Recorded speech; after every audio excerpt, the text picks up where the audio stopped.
Once again, welcome to my channel, that is Rathore Dialogue. So, from the last so many days, I'm discussing so many things. There was a request also coming that you have to make some content in Hindi also.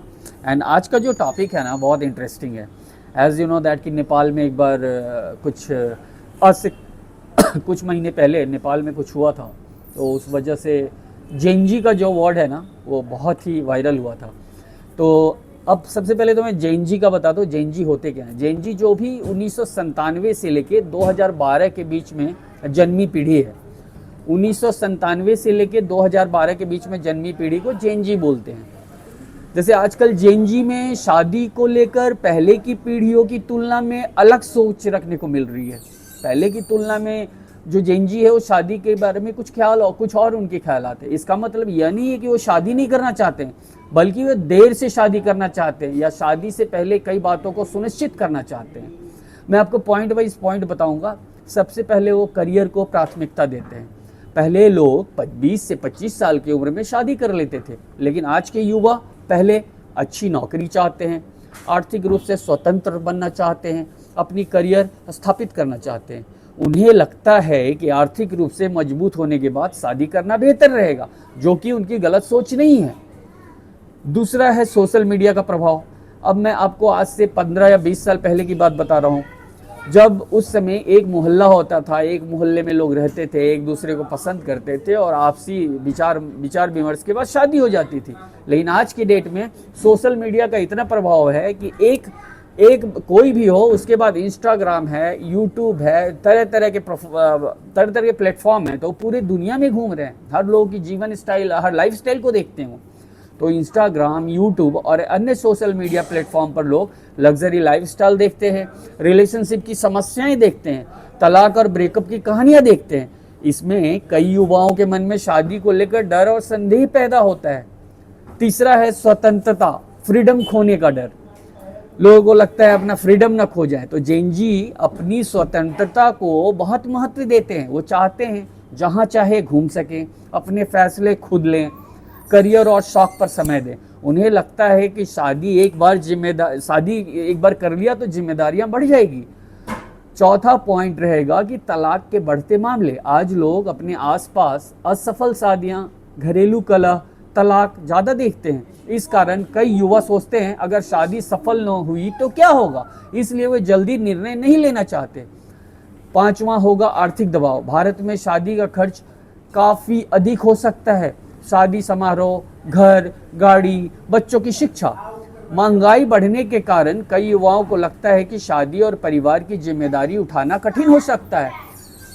सही जीवन साथी मिलने में कठिनाई हो सकती है. आज की पीढ़ी केवल शादी के लिए शादी नहीं करना चाहती, वो चाहते हैं भावनात्मक समझ हो, समान विचारधारा हो, सम्मान हो, व्यक्तिगत स्पेस, पर्सनल स्पेस हो.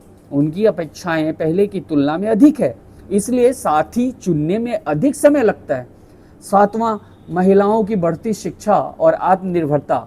आज महिलाएं उच्च शिक्षा प्राप्त कर रही हैं, करियर बना रही है, आर्थिक रूप से स्वतंत्र हो रही है, इसलिए वे भी शादी के लिए जल्दीबाजी नहीं करती और सही समय का इंतजार करती है. मानसिक स्वास्थ्य के प्रति जागरूकता. जेनजी मानसिक स्वास्थ्य को गंभीरता से लेती हैं. वो सोचते हैं क्या मैं मानसिक रूप से शादी के लिए तैयार हूँ, क्या यह रिश्ता मेरे लिए संभव होगा.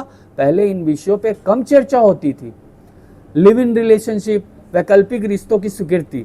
कुछ युवा शादी के बजाय लिव इन रिलेशनशिप, लंबे समय तक डेटिंग को पसंद करते हैं ताकि वो पहले एक दूसरे को बेहतर समझ सके. वैज्ञानिक और सामाजिक शोध क्या कहता है? वो कहता है कि दुनिया भर में किए गए अध्ययनों से पता चला है कि जेनजी और मिलेनियल्स, जो कि मैं मिलेनियल्स के अंदर आता हूँ, शादी को महत्व देते हैं, लेकिन जल्दीबाजी में शादी नहीं करना चाहते. आर्थिक स्थिरता और भावनात्मक अनुकूलता को प्राथमिकता देते हैं. अर्थात शादी नहीं करनी से अधिक सही बात है नहीं सही समय और सही व्यक्ति मिलने पर शादी करना. भारत में वास्तविक स्थिति क्या है? भारत में अभी भी अधिकांश युवा शादी करना चाहते हैं, लेकिन शादी की औसत उम्र बढ़ रही है. पुरुष अक्सर 28 से 32 वर्ष के बीच शादी कर रहे हैं. महिलाएं भी पहले की तुलना में अधिक उम्र में शादी कर रही हैं. अब क्या इसका निष्कर्ष निकलता है कि जेनजी शादी के खिलाफ नहीं है. उनकी सोच है पहले करियर और आर्थिक स्थिरता, फिर सही जीवन साथी का तलाश, रिश्ते में सम्मान, समानता और भावनात्मक जुड़ाव होना चाहिए, केवल सामाजिक दबाव में शादी न करना। यही कारण है कि आज की पीढ़ी शादी को एक जीवन भर की साझेदारी के रूप में देखती है, न केवल सामाजिक परंपरा के रूप में। So what is the important thing? तो Gen Z is not against the marriage, they are against unhappy marriage. They prefer compatibility over social pressure. Financial stability is becoming more important than early marriage. So many young people believe that a successful career should come before marriage, and they are not wrong. That has to be. Many young people believe that a successful career should come before marriage. So they want a partner who respects their individuals' goals and the personal space. Mental health, emotional maturity, and the mutual understanding are considered essential for a long-lasting relationship. Unlike previous generation, Gen Z is more willing to stay single than enter a marriage that does not make them happy.